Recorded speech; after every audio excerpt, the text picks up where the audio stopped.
Good morning, live streamers. Hey there, moms. Let's do this. I'm excited about diving into day 4. So, if you are new here, if you're just coming in from having heard about this week long live stream about turning chaos to calm and breaking that overwhelm cycle, please do make yourself welcome. Go back and watch the replays of the other 2 shifts. We're on the 3rd shift today, so you can just start from day 2 of the live stream.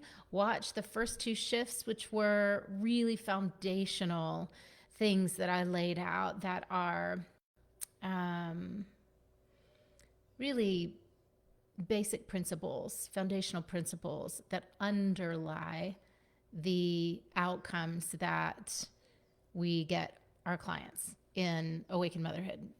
So in the deep therapeutic work that we do, there are common principles that everybody needs to build and develop to be able to be strong enough and clear enough to be that loving authority at home, to calm down the chaos, to speak and have people hear you and respect you, to be relaxed enough to give yourself permission to play, to have fun, to not worry so much about all the things and how they're all looking in the moment and how they're all happening. So what we've been talking about for the last couple of days in these 2 shifts is 2 of the big things that lead up to before change even starts to happen.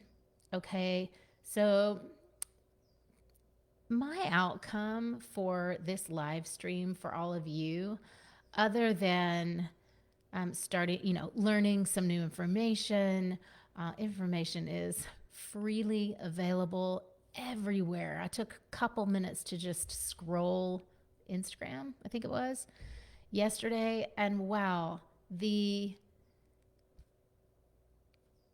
deluge is the word that comes to mind, like just the flood of information about what to do, what not to do. I could imagine that all of you are seeing that all the time. And so this live stream is different. This live stream is sharing some underlying principles that create change and transformation. Because obviously nothing is as simple. If we're talking about having a peaceful, calm home, that is not as simple as creating a chore chart or decluttering. I've seen some people who, and I love the idea of minimalism. I can't really say that I am a successful implementer of minimalism, but there are lots of ideas that are wonderful and that are calming. But what you're learning this week as you're tuning into this live stream is that those external interventions, that kind of environmental cleanup, is powerful in your aesthetic environment. It's powerful on the outside of you. But what it does not do is upgrade or up level or change the way you feel, the way you think, the way you look at life, and what your baseline or habitual mood is. That's what your kids get.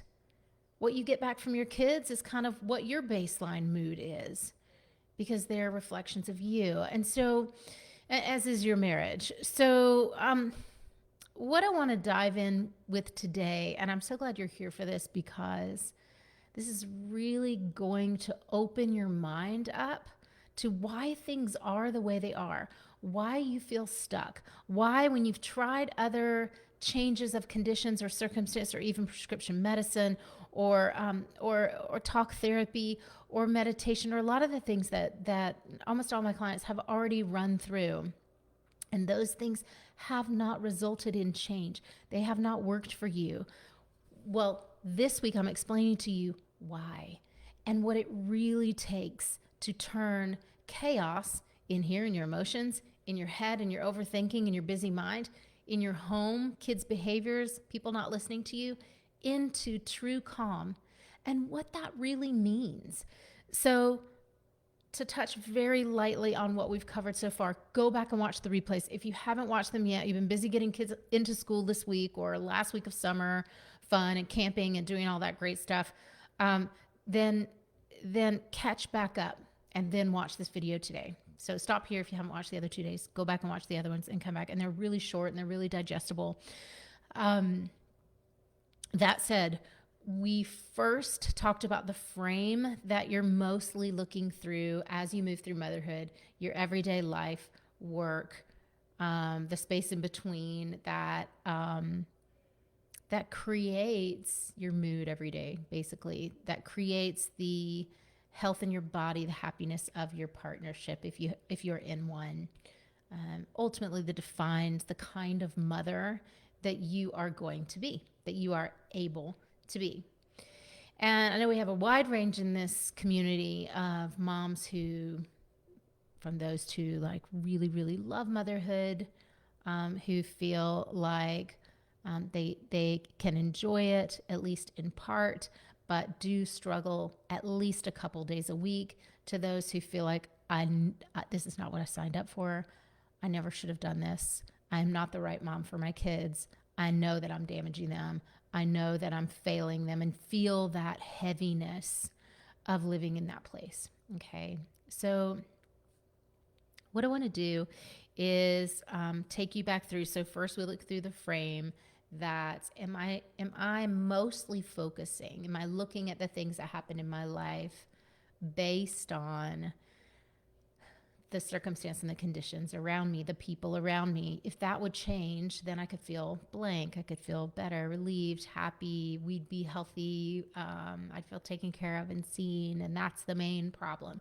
If your brain's doing that, it's really sabotaging you. That's the first shift. Go back and watch that video again. Then yesterday we dove deeper into another huge block that people experience to feeling relaxed and calm and at ease in their bodies, especially motherhood, creates a lot of barriers to this for people that they didn't realize were going on before. They were kind of low key before you had kids, but now, wow, they're like really in the bright light of day. And that is resistance and denial of what is. So once you're in an approach that's not working for you, what you'll start to do is go like, I can't think about that right now. This is so there are, without going down the rabbit hole of the psychology behind this, in a nutshell, denial can be anywhere from like a healthy everyday coping skill to something that completely destroys your happiness. And there are different degrees of that. But kind of denial that I'm talking about here is like resistance. I just don't like it this way. I'm not going to think about it. I'm just going to numb out, distract myself. Often what comes of this is disconnect, loneliness, sadness, and a lot of anxiety. When you're living in resistance, in the I can't, there's not enough, I don't want to do this, this isn't how it should be. And I went deep into that yesterday in the talk. This isn't how it should be. That you need to make this shift from living in a baseline resistance kind of mode, that I can't, that there's not enough, I hate this, it's everyone else's fault. You have to be willing to let loose of that to create something new if you want to move forward out of the past and into a new reality wherein you really do feel good, you really do feel happy, you really do know there's enough, and you can claim the health and claim the happiness that you've been wanting. That's the second shift. And now today we're getting into the third shift. So in this third shift, what we're really talking about, picking up on the coattails of yesterday's, of the shift that we named yesterday. So what is the opposite of resistance and denial? Anybody know? Say in the comments if you know. What is the opposite of resisting something, or being in denial, or numbing out, or spacing out, or going, I just can't do this? What if you didn't do that? The next step to opening to what actually is, to being able to actually assess your situation, assess the condition you're living in, assess the relationship, assess your mental health or emotional health, is to just basically say, okay, this is happening. It's called acceptance. this is what's really happening. Wow. I've actually felt this way for, usually when I ask people this, well, a couple months. Okay, well, now describe to me what was going on when it first happened. Well, actually, and what it turns out to be is 2 to 5 years, 2 to 5 years, sometimes more. And then as we unpack things, what we'll find is actually I felt this way even before I had children, but I knew how to manage it. I knew how to cope with it. And now I just am maxed out and I can't. Okay. When you start to just go, what if I didn't fight it? What if I didn't resist it? What do we have? It's like my body's wanting to take a lot of deep breaths. This is heavy for you guys. I can really feel it's really heavy to contemplate this question, but I'm acknowledging you for doing it right now. And it's like, okay, so here's what's happening. Here's what's happening. I wake up unhappy. I feel exhausted by 11 a.m. I don't want to do it this way anymore. I'm yelling at my kids. I'm blaming them for my unhappiness. How gross is that? I'm pointing to my partner and saying, if you would be different, this would all be better. Whether it's true or whether it's not true, that's a pattern that's very toxic to your body, toxic to your marriage, toxic to the energy in the home, the family. So this shift is about accepting what is right now. What is right now? Whether that means you're tired, you're overwhelmed, and you don't really want to feel it, and you'd rather tune out the fact that you're isolating and hiding in your bedroom all day long, and you'd rather not think about that, and you just want to watch TV or whatever it is, drink a half bottle of wine, take your CBD gummies and go to bed, whatever it is. Those are ways of numbing out, ways of coping. Those are ways of dealing when you don't know how to shift what you feel. It just feels so awful to sit in it, right? So we don't want to stay there. So, but here's a new idea. Would you rather change it? Would you rather sit in it and try to ignore it and self-medicate? Or what about this idea? Oh my God, I could fix it. What if you could fix it? Right? This is maybe a new idea for you. How much money every year are you spending self-medicating? How many hours are you losing each week of beautiful connection time with your babies or teenagers? How much time are you missing living your joy because you feel guilty to do that because you know you haven't really been showing up at your best for your family? So how could you leave and disconnect to take care of you from the family? And oh my God, the guilt spiral. It's easier to spend $10,000 a year on CBD, wine, whatever else you're doing. Therapy, even talking about the problem, and not to knock on processing and analysis. Those are like fun things, but for women, moms who are so busy in overwhelm, the symptomatology is overthinking. So then you go and process with someone and you overthink together with someone and you analyze together with someone and often leave feeling more depleted than when you began that session. So, just introducing a new idea, like numbing out, distracting, whatever, to avoid what is because it's painful and we don't want to see it. Or we just start with going, well, this sucks. This sucks and it's not what I want. And then what if instead of going, but this is how it has to be, and this is how everyone tells me it is, and my mom goes, what did you think it was going to be like? And my friends are obviously exhausted and depleted. And these perfect moms on Instagram, I know they're not perfect, but I'll never be that. So I'm not even going to try. I'm just going to zone out over here. So if you didn't do that, what would you be doing?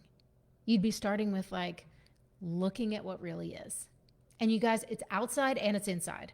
I'm going to look at what really is in my life. I'm going to look at how my husband speaks to me. I'm going to look at how my kids ignore me. I'm going to look at the clutter in my house. I'm going to look at, now I'm going to look in the mirror and I'm going to go, You look so tired. You look so unhappy. You are angry. Like, what's the reality of the situation? Maybe you're angry all day long. Maybe you're mad. Maybe you're holding a grudge. Maybe that makes you tired. Maybe you see it seeping out, spilling out through the cracks when you have road rage or when you snap at your kids, even though they didn't really do anything. They're just being kids. You'll see it. You'll see evidence of it, even if you don't have an awareness practice and you aren't very self-aware. You'll still see it. You'll hear the tone of your voice. Oh my God, that sounded horrible. I'm a monster. Right? Those patterns and those cycles will show up enough when you're in the overwhelm loop that you'll be able to recognize it, even if you haven't been to therapy and you don't meditate and all those things. When you see it and when you notice it, what I want you to do is just interrupt the pattern by going, wow, this is what is. This is really what it's like for me. And just be courageous. It takes courage to do this, but be courageous enough to see it and call it what it is. Name the elephant in the room of your emotional life. Name it and go, this is what it is. I am beating myself up for not being perfect. I am depleting myself to try to make sure everyone else is happy. I feel so responsible for everyone else that I'm not taking any responsibility for my own health or happiness. So I'm bitter. I'm starting to get bitter, exhausted, run down. My physical health is having problem, having heart palpitations. My doctor says it's just stress. Like, whatever your signs have been, be brave enough with me here in this space, in this group, to go, this stinks. And this is not what I want. Right? You deserve a hand if you just did that. It's not easy, and most people will go on numbing out, spacing out, rather thinking nobody can help them. There's no answer. This is awful. I'm alone. I'm the only one who feels this way. Well, now you know you're not, because you're listening to me and you're here. And so with this kind of, if I'm not going to make it wrong, I'm just going to go, this is what it is. And if I'm not going to rush in to try to fix it, because a lot of you are going to be doing that, or you are already doing that. You're rushing in to try to fix it by controlling these branches of the problem, but never getting to the core root cause source of the problem. And it's in here, you guys. Like, if you haven't figured that out yet, if you've been listening this week and you still haven't figured that out, let me give you the spoiler alert, which is that these branches of the problem are not what fixes the problem. You know, if your car is breaking down and you're putting new tires on and you're putting on a paint job and you are putting leather interior in the car, it's still breaking down because you've never rebuilt the engine. That's what happens here for a lot of moms, where we are, whether you've done one of these or all of these, just going to name a few that I hear when I connect with moms that are really stuck. Well, I've sent my kids to therapy. Well, okay. I have changed my diet. I've gone to functional medicine practitioner. I'm taking all the supplements. I walk in nature every day. I do, and yet still, those are branches of the problem. Health is an expression of our inner world, right? It's an expression. It comes after. It's like the effect. But cause is you. Cause is what you think, what you focus on, what you feel, and what lives in your unconscious mind that is sabotaging you. It's past patterns, past trauma, generational patterns. These lurk underneath the surface. And then here we are playing whack-a-mole, trying to control all these symptoms. That's super frustrating, isn't it? So I hear you. I feel you. I know how frustrating it is, and I know how much energy. And if you're pouring a lot of energy and time and money into this, then you're going to get a lot out of this, to just put these simple shifts into practice. And with this one, if you're not making it wrong, if you're just going, this is what is, if you're just opening, then I want you to allow yourself to feel what is here. Now, some of you are going to have a hard time with this, and you're going to say, but all I hear is the thoughts in my head. All I feel is a headache or pressure in my head. That's fine. You're feeling something. So you might feel that. You might feel extreme exhaustion that you didn't even know was there in your body, or hunger, or I need to lie down, or I can't right now because I'm at work at my desk and everyone can see me. And if I really allow myself to feel the way I feel, I'm going to burst into tears right here. That's a lot of sadness, right? That's huge.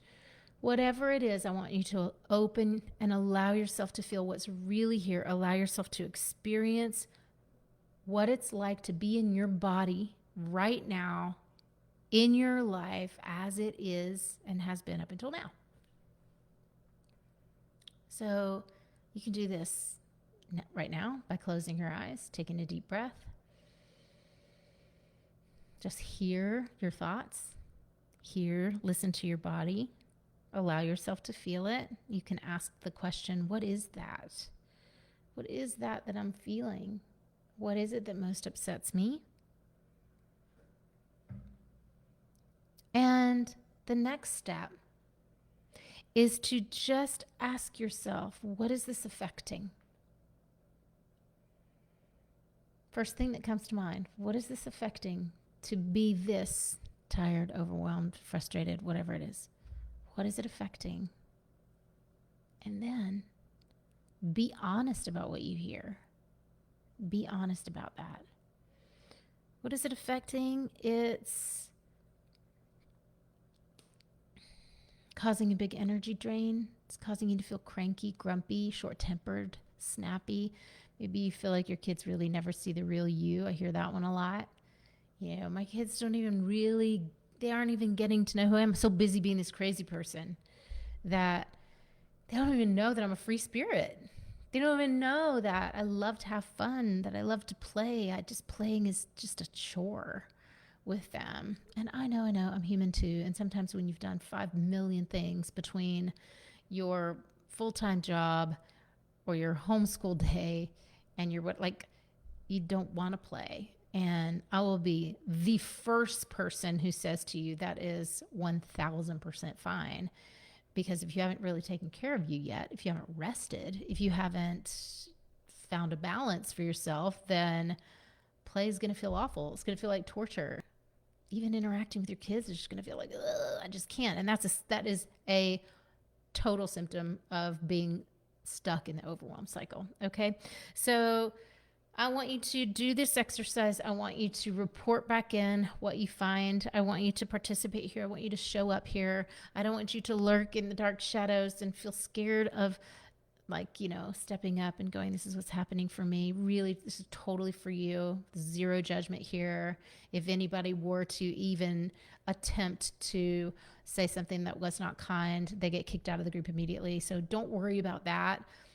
We are watching, we're protecting. This is a space for openness, for sharing, for honesty, for vulnerability. This is a place where you can really start to understand what's going on inside of you. That's what I want for people to have happen here. And really stay tuned, because tomorrow on the final day, I'm going to go over the final shift, which is the biggest one of all of the 4 that I've outlined here this week. Remember, your action today after you watch this is to, in your own life, within yourself, notice, don't make it wrong. What is out of order with your life? What do you not like? What are you not happy with about how you feel every day? And then from there, don't make it wrong. Allow yourself to feel what it's like to live in this space. Allow yourself to feel it. How many days a week are you there? How many hours a day is this affecting you? What else is it affecting? Marriage, quality time, enjoyment of whatever things you love, doing things that make you happy, your energy level, how you speak to your kids, your relationships with your kids, the income. Some people have a rule like it affects confidence, self-doubt, that affects income, that affects the energy you have and you bring to work, which obviously affects income. So, okay, loves, be honest with yourself. Do this as a self-love act, even if you really aren't good at loving yourself. I invite you to just try it here and see what comes up for you. See what unfolds for you, and allow yourself to receive that. Allow yourself to grow. Allow yourself to take up a little more space. Allow yourself to wonder about what else is possible for you. This is the only way change happens. All right. Love you so much. And let me hear how this goes for you. I will see you guys tomorrow.